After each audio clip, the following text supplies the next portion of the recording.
This is We Have a Problem podcast. I'm Charles Hall, and it's an honor to be here with you.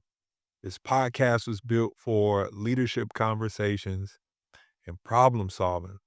I would say that leadership is one of my favorite subjects to think through, to talk about. If you have discovered an awareness of who you are and the value that you bring across different arenas and areas, it does occupy a defining portion, that leadership picture. I believe there's another phase that matters just as much. Helping others to discover and develop that same awareness is where leadership can shift from busyness to betterment. To that end, and with your permission, let's begin and let's build.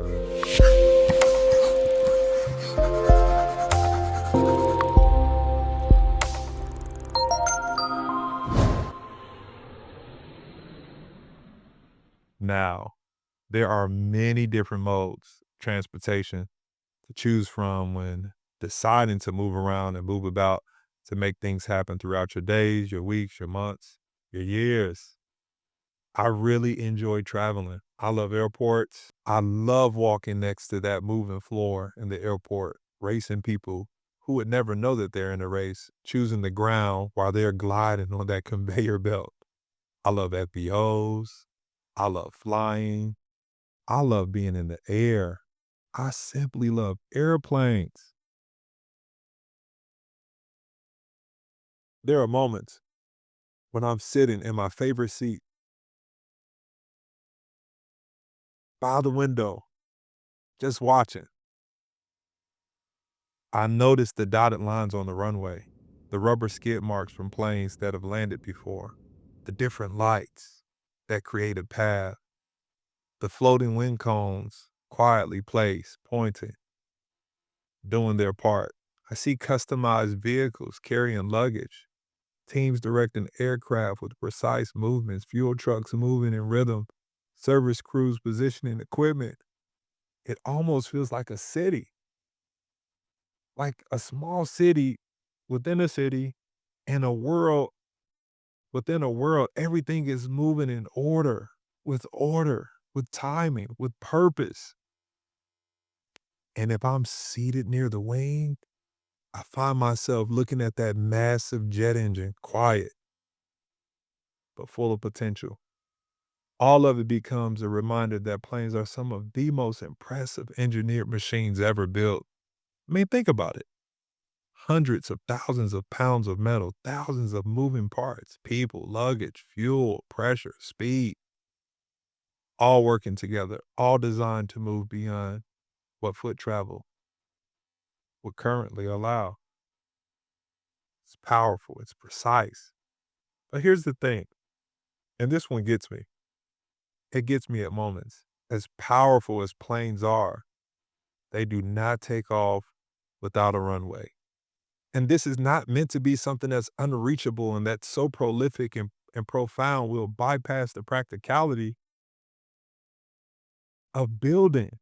So when I walk inside of buildings and I hear things like everything hinges on leadership, it sounds great. And that's one way to see it. But if I don't have a hinge and I don't have a door and there's a wall, then I'll make an opening. So before the hinge, if there's a wall, I'll cut it out. Then I'll frame it. Then I'll hinge it. Then I'll handle it. Then I'll open it. So as I'm sharing the aviation aspects, I see life through these lenses. I see everything from how did it start? How did it begin? How do we build? Prototype to product, model to mountain, concept to crest. And for my aerospace enthusiasts, I know that there are other systems and aspects involved: engines, navigation, controlled surfaces, lift, thrust. Aviation is complex, but without a runway, none of that power gets off the ground. Before the plane ever ascends, a road has to be laid. A regulated surface has to be prepared. A long stretch of ground has to be calculated, calibrated, cleared, and aligned. It has to be cross checked with aircraft classifications and load limits, with the runway length and requirements, with the air traffic coordination, and everything is engineered, approved, and sequenced. But there's still a moment when you're on the plane in the fuselage, you buckle your seatbelt, and you hear the crew say, prepare for takeoff. Before the wing ever catches wind, before the plane ever lifts, before you feel the rise, there is a stretch where power meets the pavement, speed builds, momentum gathers, and only then does lift happen. No matter where you are, LAX, ORD, Chi-Town, DFW, LHR, CDG, different cities, different systems, different three-letter codes, same truth. None of them, none of them have planes that fly without a runway. Now, this is how promotion works. It doesn't begin in the air, it begins on the ground. Before elevation, there is preparation, and preparation does not feel impressive. Preparation looks like repetition. It looks like showing up when no one is watching. It looks like doing the same thing well before anyone notices. Preparation is where shaping happens. Pavement is poured and pressed, where decisions get sharper, where disciplines and implementing systems get tested. Before visibility, there is credibility. Let me say that again. Before visibility, there is credibility. Credibility is built when your work speaks before you do, and consistency becomes your reputation. Before responsibility increases, capacity is formed. This is good. I am enjoying this. I hope you are. Capacity is built when you carry more weight without complaining or collapsing. When you prove you can handle pressure before pressure increases. That's the runway. And it's not impressive. As a leader, this subject matter, it matters, but it's not the easiest thing to share, to teach. It almost feels like it becomes a prosaic or an odious objective when introduced in the building aspects. There is a preparation in making the pavement. There's excavation. There is machinery. There are work zones.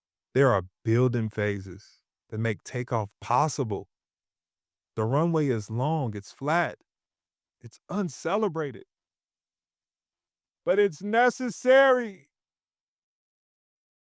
It's necessary because no flight begins without preparation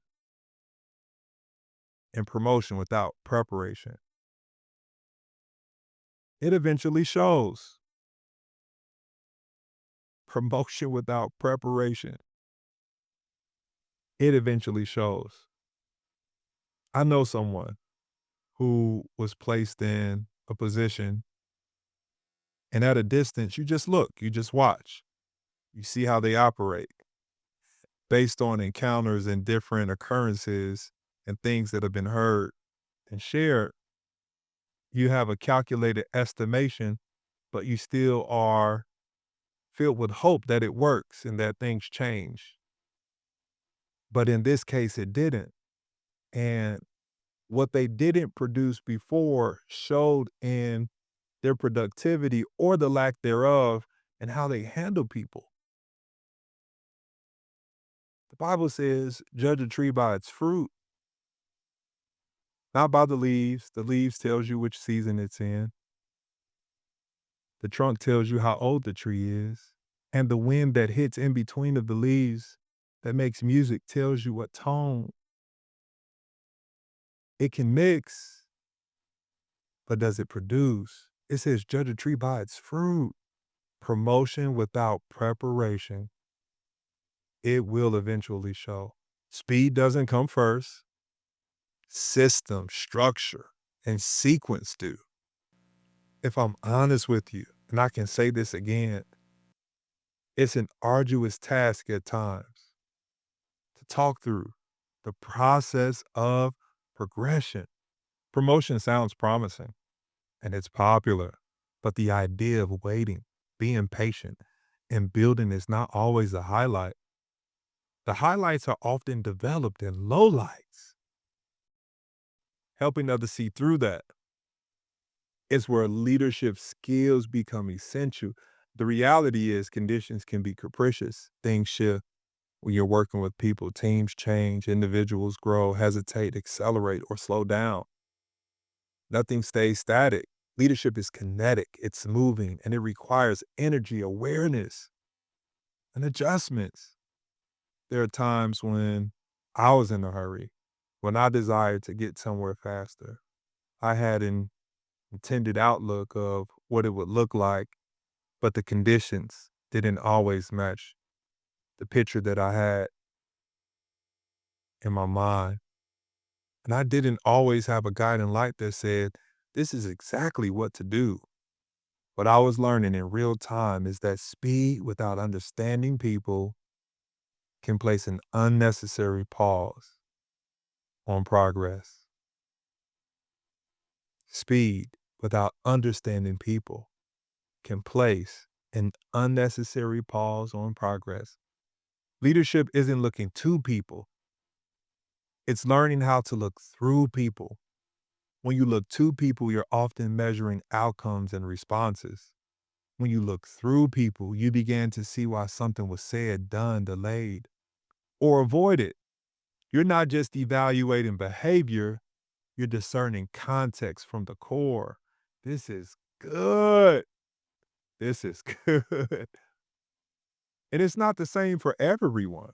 Leadership requires instinct and insight. It's learning temperaments. It's understanding personality. It's recognizing what's needed in the moment. It's recognizing what's needed in the moment because the room can look the same and can be different because of the moment. That's why I do my best to feel the room before I feel the room. FEEL before FILL because the room can look the same and can be different all in the same. Feel the room, feel the room, feel the room, feel the room. In this runway space or timeline, preparation happens in phases.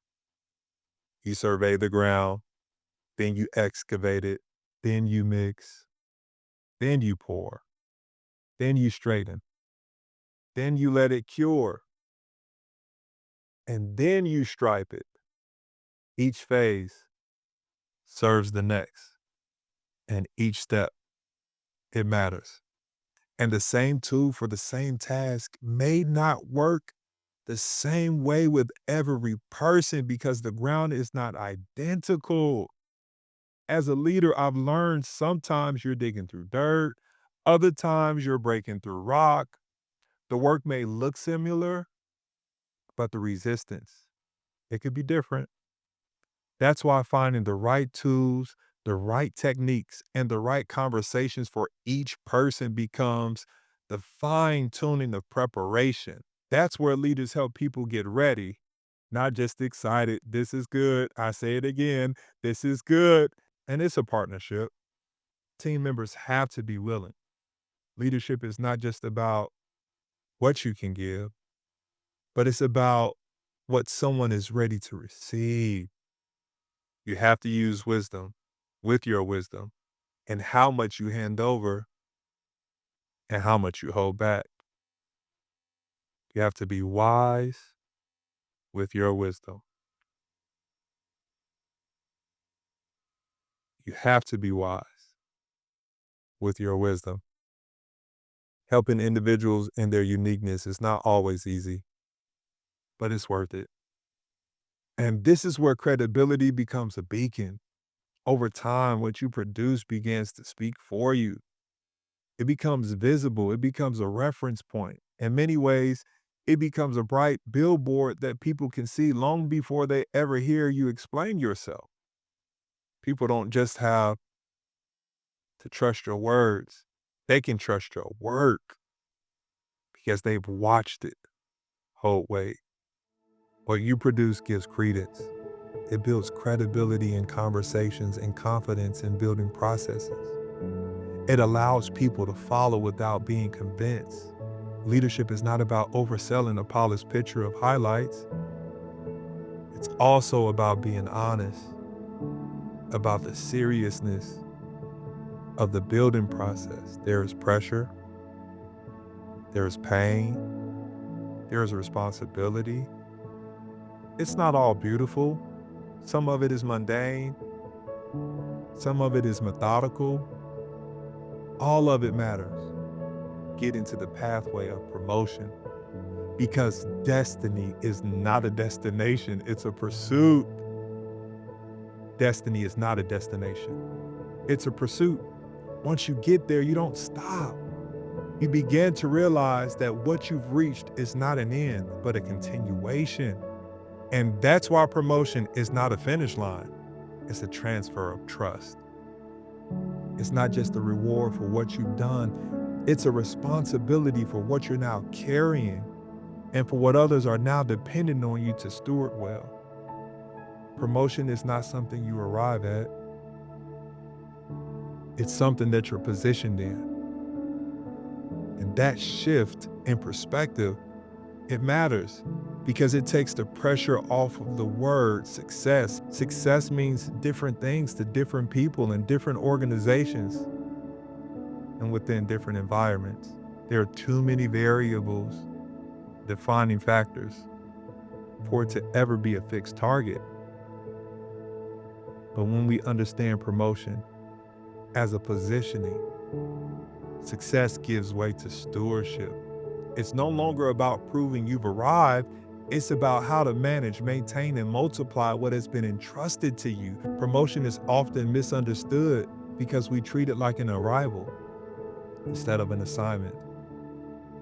In Philippians 2, Paul describes Jesus humbling himself and giving his life in submission to God, even to the point of death, a death on a criminal's cross. Then Paul says, therefore, that therefore is there for a reason.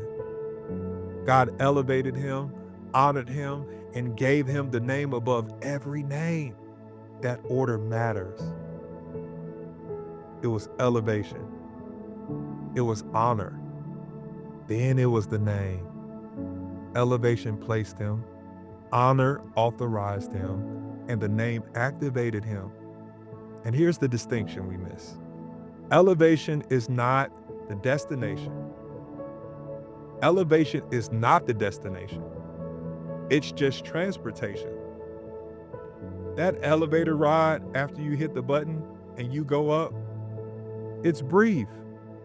But when the doors open, you must operate in the space you now occupy. Honor comes before the name because credibility complements positioning before recognition. Honor stabilizes elevation, so the name carries weight. When leading and helping people build, you can run into individuals that want the name, they want the title before they have credibility, visibility before trust, recognition before responsibility. But God's order is intentional. Elevation places you, honor authorizes you, and the name, the title, it activates you. Promotion is not arrival. It is an assignment. That's the pragmatism of promotion. Process is not delay. It's a design for development. What feels slow is often forming the strength required for the journey and longevity so that you can have a formidable stance. Progress is the proof. Progress is measured maturity over time. Clearer judgment, stronger stewardship, better choices. Progress reveals readiness before promotion ever announces it. Preparation precedes position. Position does not produce capacity, preparation does. What is practiced in obscurity is truly what sustains you as you produce, when you produce, while you produce. Invisibility. Destiny is not a place you reach. It's a responsibility you continue to carry. Promotion is not arrival. It is positioning. Every elevation introduces greater weight, wider influence, and more lives to steward. Promotion marks a moment, not completion. I would say that this is probably one of the top 5 tough topics to talk through and to build with, because most people are ready to take flight. As a leader, I've learned that this one can be painstaking, helping people to understand there's a process for progress.